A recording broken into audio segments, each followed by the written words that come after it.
Assalamualaikum warahmatullahi wabarakatuh. Perkenalkan, nama saya Andi Musdalifa dengan NIM L01123 dengan program studi Ilmu Kelautan. Di sini saya akan mempresentasikan mengenai mekanisme alih kelamin dan ekspresi gen aromatas pada ikan nila atau Arachromis niloticus,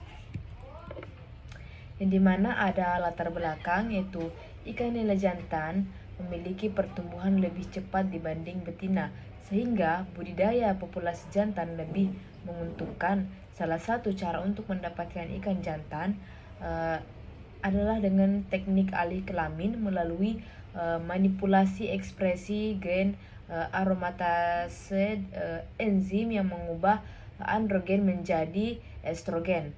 Nah, ekspresi gen ini juga berperan penting dalam adaptasi populasi terhadap lingkungan. Adapun tujuannya yaitu menjelaskan mekanisme alih kelamin ikan nila melalui pengaturan gen aromatase. Yang kedua, mengetahui peran bahan alami seperti madu dalam pengarahan kelamin. Yang ketiga, memahami hubungan ekspresi gen dengan adaptasi dan seleksi dalam ekologi populasi. Adapun mekanisme alih kelamin yang dimana alih kelamin dilakukan pada fase larva dengan bahan yaitu elmidazole atau penghambat aromatase menekankan estrogen atau menuju ke maskulinisasi. Yang kedua itu madu yang mengandung krisin dan kalium yang memengaruhi hormon kelamin. Yang ketiga, pestisida atau deltarmetrin yang menuju meningkatkan ekspresi aromatase kemudian ke feminitasi. Yang terus ada mekanisme ini menunjukkan bahwa imidase paling efektif menghasilkan ikan jantan. Adapun madu sebagai pengarah kelamin, yang pertama itu madu berfungsi seperti aromatase inhibitor alami. Yang kedua itu kandungan krisin menekan aktivitas aromatase, sedangkan kalium membantu pengaturan testosteron. Yang ketiga itu menurunkan ekspresi gen aromatase tipe gonad untuk mengarahkan diferensiasi kelamin menjadi jantan.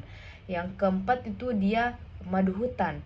Madu hutan, ternak, dan bakau sama efektif meningkatkan presentasi jantan. Dan adapun ekspresi gen, di mana ekspresi gen adalah proses DNA menuju ke RNA, kemudian ke protein, kemudian itu fenotipe. Nah, yang kedua itu variasi ekspresi gen antar individu yang menyebabkan perbedaan laju pertumbuhan, reproduksi, dan daya tahan. Yang ketiga itu faktor lingkungan atau suhu, pH, stres, dan polutan yang dapat mengubah pola ekspresi gen. Dan yang keempat, perbedaan ini menjadi dasar seleksi alam dan adaptasi populasi ikan. Jadi adapun contoh kasus ekspresi gen di mana gen head shock, protein tinggi pada ikan di suhu ekstrim, itu adaptasinya panas. Nah, yang kedua itu gen albumin tinggi pada ikan gabus, di mana adaptasi terhadap hipoksia. Yang ketiga itu gen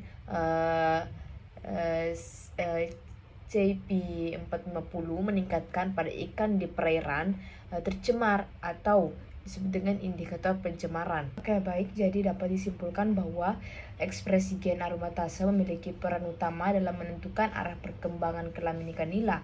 Penurunan ekspresi gen ini menekan pembentukan hormon estrogen sehingga mendorong terjadinya maskulinisasi, sedangkan peningkatannya menyebabkan feminisasi. Penggunaan madu terbukti dapat menjadi alternatif alami yang efektif untuk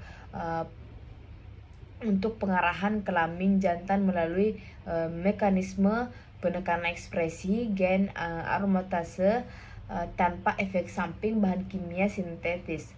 Nah, selain itu, variasi ekspresi gen pada individu juga menjadi dasar penting. menjadi dasar penting dalam adaptasi populasi terhadap lingkungan karena adanya perbedaan kemampuan gen dalam merespon faktor eksternal menentukan daya tahan pertumbuhan dan evolusi populasi ikan secara keseluruhan. Jadi sekian dari presentasi saya. Saya akhiri. Assalamualaikum warahmatullahi wabarakatuh.